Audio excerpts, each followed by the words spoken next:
discuss dimensional analysis. So hello folks. So what is the dimensional analysis? Dimensional analysis क्या है? तो हम समझते हैं डायमेंशन को. देखिए डायमेंशन का जनरली मीनिंग होता है जिस लेंथ ब्रेथ हाइट जो स्पेस की डायमेंशन है. लेकिन यहाँ पर हम उस डायमेंशन की बात नहीं कर रहे हैं. यहाँ पे डायमेंशन या डायमेंशनल का मतलब जो है वो रिलेटेड है फिजिकल क्वांटिटी से. सो हर फिजिकल क्वांटिटी से रिलेटेड एक डायमेंशन होती है. फिजिकल क्वांटिटी का मतलब क्या है? फिजिकल क्वांटिटी वो क्वांटिटी होती हैं जिन्हें मेज़र किया जा सकता है, जैसे कि लेंथ, जैसे कि मास, जैसे कि टाइम. आप लेंथ मास टाइम तीनों को मेज़र कर सकते हैं, इसलिए ये तीनों फिजिकल क्वांटिटी हैं. और हर फिजिकल क्वांटिटी को आप शॉर्ट में ऐसे लिख सकते हैं, लेंथ को L से, मास को M से एंड टाइम को T से. तो ये जो शॉर्ट रिप्रेजेंटेशन है लेंथ का, मास का और टाइम का, यही कहलाता है dimension. So what are the dimensions? Dimensions are the representations of the physical quantity. Okay, physical quantity की जो रिप्रेजेंटेशन है वही डायमेंशन कहलाती है. हाँ, तो जितनी फिजिकल क्वांटिटी होंगी उतनी ही डायमेंशन भी होंगी. जैसे कि अगर कोई पूछे what is the dimension of speed या वेलोसिटी, तो स्पीड की डायमेंशन क्या होगी? स्पीड का फॉर्मूला है डिस्टेंस अपॉन टाइम. इसलिए स्पीड की डायमेंशन भी होगी डिस्टेंस की डायमेंशन, डिस्टेंस मतलब लेंथ, टाइम की डायमेंशन t. तो ये हो जाएगी आपकी LT-1. सो इतना सिंपल है किसी भी फिजिकल क्वांटिटी की डायमेंशन को फाइंड आउट करना.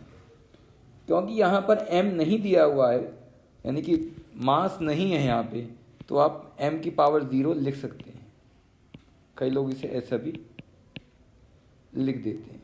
So it is a dimension of speed और वेलोसिटी, क्योंकि वेलोसिटी भी यही होता है. इंस्टेड ऑफ डिस्टेंस वेलोसिटी में लिखते हैं डिस्प्लेसमेंट अपॉन टाइम. तो थोड़ा सा डिफरेंस है स्पीड और वेलोसिटी में. वेलोसिटी में डायरेक्शन भी होती है, स्पीड में डायरेक्शन नहीं होती, लेकिन डायमेंशन दोनों की सेम रहेगी. ऐसे ही आप चाहें तो डायमेंशन निकाल सकते हैं एरिया की, क्योंकि आप जानते हैं एरिया होता है लेंथ इंटू ब्रेथ. इसलिए एरिया की डायमेंशन हो जाएगी L.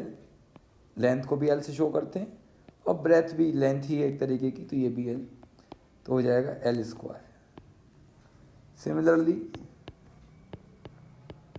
Dimension of volume, volume means length into breadth into height, so it will be L3. Similarly, you can find out dimension. DIM is a short form of the dimension.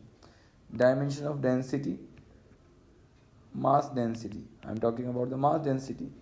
So dimension will be mass upon volume. So it will be ml minus q. Okay. Similarly, you can find out the dimension of the acceleration. What is acceleration? Acceleration is nothing but change in velocity upon time.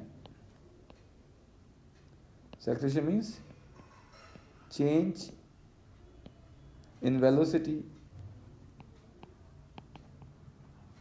upon time interval.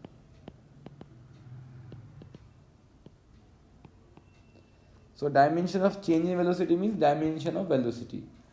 और what is the dimension of velocity? Velocity की dimension क्या होती है? जो speed की होती है वही LT-1. टाइम की dimension T. So it is LT-2. It is the dimension of the acceleration. Next, dimension of force. Force क्या होता है? फोर्स जानते हैं from the Newton's law, it is mass into acceleration. Force is mass into acceleration, क्योंकि आप जानते हैं Newton's law से F is equal to ma। Force is push और pull, it can accelerate any object और decelerate any object. ये किसी object को एक्सेलरेट कर सकता है या उसकी स्पीड को, वेलोसिटी को कम करके डीएक्सेलरेट कर सकता है। तो इसकी डायमेंशन क्या होगी, m की m और एक्सेलरेशन की ऊपर लिखी है LT-2। So dimension force is MLT-2 and it is the most important one. ये सबसे ज़्यादा ज़रूरी इम्पॉर्टेंट है, बहुत जगह यूज़ होती है। Similarly you can find out the dimension of pressure. What is pressure? देखिए, डायमेंशन निकालने के लिए आपको फॉर्मूले सबके पता होनी चाहिए फिजिकल क्वांटिटीज़ की। प्रेशर होता है क्या, फोर्स और magnitude of force upon area. तो फोर्स की डायमेंशन जो पिछले पेज में लिख रही है हमने MLT-2 और एरिया की ये लिखी हुई है L², ये रख देंगे यहाँ पे, तो आ जाएगा ML-1T-2। ठीक है, तो इसी तरीके से आप और भी डायमेंशन निकाल सकते हैं, जैसे कि dimension of momentum. Momentum is mass into velocity. So mass की डायमेंशन होगी m, वेलोसिटी की LT-1। सो मोमेंटम की डायमेंशन हो गई MLT-1। ओके, ऐसे ही dimension of frequency,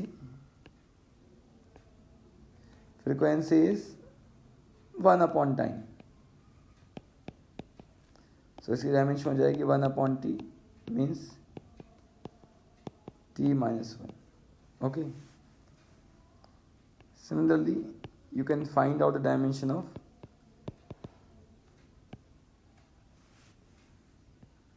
angular momentum. Little bit different, because angular momentum is represented by J is equal to R cross P. P is the linear momentum. So angular momentum dimension हो जाएगी क्या, R is length, P means momentum, M LT-1. So it is ML2T-1. So it is the dimension of angular momentum. तो हमने 10 physical quantity की 10 dimension discuss की। सो ये dimension analysis की beginning है। ऐसी कम से कम 100 और मोर देन 100 डायमेंशंस हम क्लास 11th में पढ़ते हैं। ओके, और ये डायमेंशन एनालिसिस हर जगह यूज़फुल है। डायमेंशन एनालिसिस के क्या यूज़ हैं वो हम आगे के कुछ लेक्चर्स में देखेंगे। तो डायमेंशन निकालना बहुत इजी है, सिर्फ आपको उसका फॉर्मूला पता होना चाहिए कि किस फिजिकल क्वांटिटी को हम निकाल रहे हैं और उसका क्या फॉर्मूला है। इसके कुछ शॉर्ट कमिंग्स भी हैं, सो वो भी स्लोली हम समझेंगे। ओके, तो कोई डाउट है तो आप कमेंट करके पूछ सकते हैं। Thank you.